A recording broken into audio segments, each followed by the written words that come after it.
Considering using your entrepreneurial spirit towards joining an MLM, in this video, we'll discuss why that's not a great idea. Specifically, we're going to talk about what an MLM is, the dangers of MLMs, signs that if you're in an MLM, you're in an especially bad one, and the overall scam air and lifestyle negatives that follow your membership outside of strictly financial consequences. If you're new to our channel, welcome. My name is Pamela Metani. I'm a business lawyer and the founder here at Graphene Business Law, a law firm working exclusively with entrepreneurs and business owners and doing so virtually all across the province of Ontario, Canada.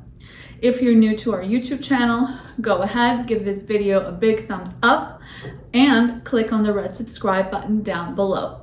We regularly post free educational content here at Graphene multiple times a week. I don't know any other lawyer or law firm that's doing that for your benefit.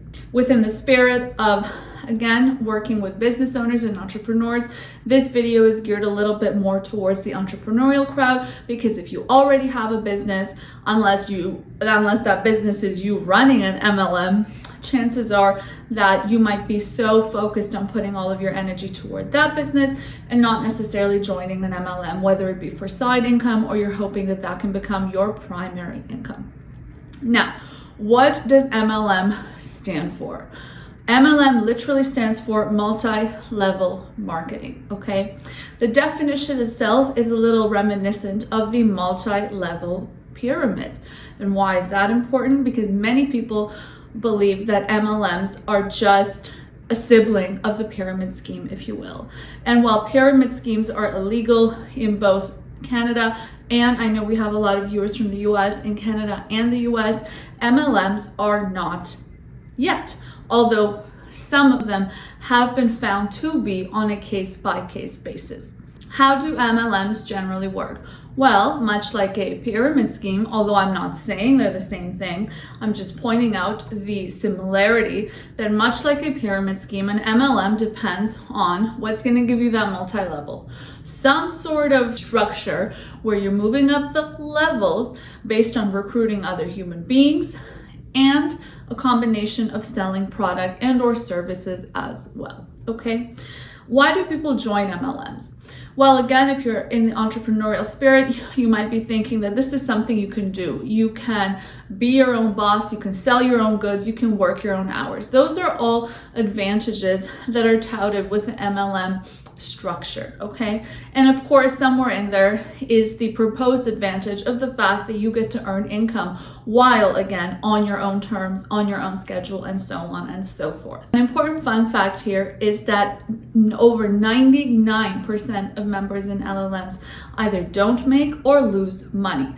And you're going to be losing some money. You might think, how can you lose? You might be losing some money owing to the fact that being a part of an MLM requires buy-in. You're going to buy that junk product most of the time, okay? Junk product, and you're going to be responsible for selling it to others. And if you don't, well, those are dead costs for you, okay? And the reason I say junk is because factual observation as well. When I talk to people that are part of MLMs, those that are selling the product are not particularly big fans of the product, and those that buy the product, I don't know anybody that's bought an MLM product and referred to it as the best product of that kind that they'd ever used, whether it was makeup or lotions and potions, whatever have you. Now, is there a world out there in which being a part of an MLM can be something that is financially feasible, something that is not blood-sucking, something that can be made into a genuine career? First of all, I want to point out, if you're of the entrepreneurial kind, you will never be an entrepreneur working at an MLM. You will never own that MLM. You will never have your own business within that MLM. That is not how the structure works. So if you're thinking that that's something you can do because of entrepreneurial spirit and you're less in the, prey group, and you're less in the group that's being preyed on, the group that's desperate for income, vulnerable financially, and so on and so forth. If you're on the entrepreneurial side and you're thinking an MLM is your way to get your, feet wet in that sphere while under the guise of a bigger brand name, for example, I would venture to say almost every time, keeping in mind that the data supports that 99% of people either don't make or lose money, I would venture to say almost all of the time you will be better off being an entrepreneur and spending that energy with your own product or service, because it's not the case that 99% of entrepreneurs fail. There's high numbers there as well. For example, 75% of entrepreneurs that create a small business go on to have that small business close within the first 10 years. And if we want to backtrack for some more optimistic numbers, about 50% of those businesses have closed within the first 5 years. But again, with the MLM structure, we're talking about 99% or more of individuals not making and or losing money on an annual basis. If for whatever reason, nothing in this video has flagged any concerns on your end so far, if you're really keen to try an MLM, you know, being an educational channel, we're not putting out judgment there. This is free educational, informational content. If you're keen to join an MLM, what are some signs that an MLM, within a world where hundreds or thousands of them exist, what are some signs that the one you're looking at might be a particularly bad one? Because if you're going to give it a try, let's at least not go in the really, really bad direction. Signs that the MLM you're looking at is a particularly bad one include a few. One would be include a few, and these signs pertain to the umbrellas of, you know, people and companies, so to speak, right? So people is going to be those around you, company is going to be the product or service being sold. On the product or service side, one sign is going to be that the product or service is a really low quality product or service in and of itself, so that the MLM in that sense is leaning closer and closer potentially to a pyramid scheme, right? Where there's all that much more emphasis on recruiting individuals as opposed to the product, you know, in the sense that this MLM could swap out its, you know, $2 hand lotion for any $2 hand lotion. Like, there's no commitment, there's no seriousness, there's no uniqueness, nothing proprietary, nothing revolutionary about the product in and of itself. Is it possible that an MLM could sell a quasi good product? I'm not going to say it's impossible, because I haven't surveyed every single MLM in the world.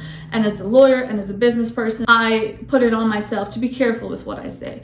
So I'm not going to tell you it's impossible that they have a good product.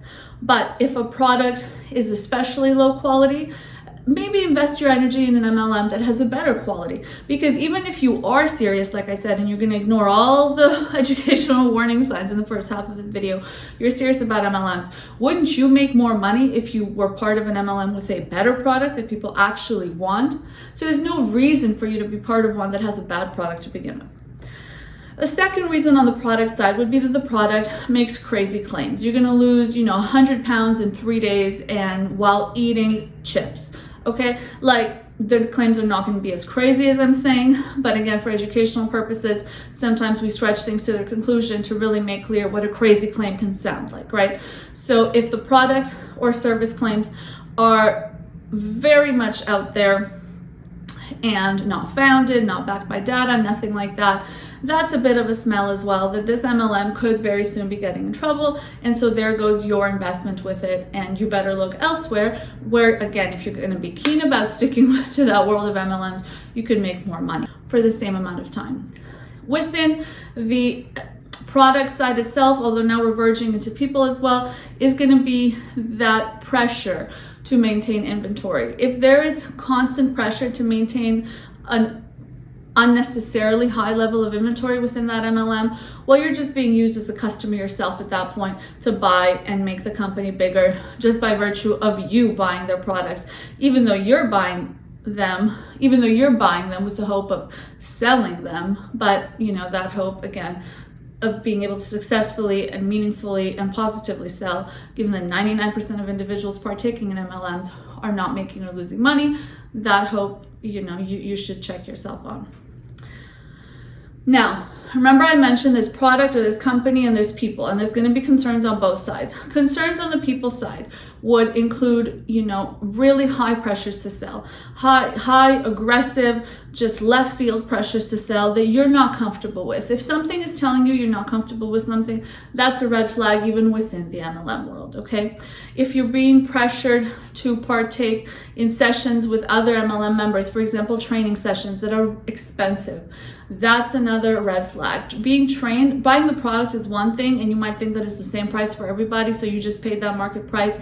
But being paid for training, Well, doesn't the company want you to be successful, and doesn't it believe that you will be? If it does, why are you being charged these high prices to train yourself to sell their product? Poor communications within the company as well, that's going to be a red flag for you. So whether it's the term differs, whether it's your sponsor or higher up or level up or recruiter, whatever, whether it's that person immediately above you or somebody 10 steps above you that is not communicating well with you, that's also a negative sign of an MLM, even again within the MLM world. And of course, there's the journey of how you're joining the company in the first place. If you're being recruited in some weird, sketchy back alleyways to join an MLM, as opposed to more formal, more clear, more transparent procedures, that should be a red flag right off the bat as well. Why did I make this video? At Graphene Business Law, I'm really thankful that the clients we have are really hard-working individuals with businesses that they care so much about, whether they're again in the entrepreneurial stages of dreaming up a business or starting a business, or well-settled business owners, okay? But there is a sliver there in the entrepreneurial world that has fallen for the MLM trap. And insofar as that sliver exists, while being an educational channel, I wanted to put out this content out there, okay? Once it comes time for an MLM to be sued or something like that, that brings it back to the law aspect of this channel as well, that's when it's too late for you. We're being sued after too many people have been wronged, right? And I want to be careful to say that there are ways to be wronged in the MLM world, and there are ways to suffer as a result of being a part of one that aren't even connected to strictly financial, which we mentioned repeatedly, not making or losing money. You are going to feel that pressure to turn towards friends and family to recruit them. What happens once they say no the first time? That affects your perception. Well, why would your friends not support you? Why would your family not support you?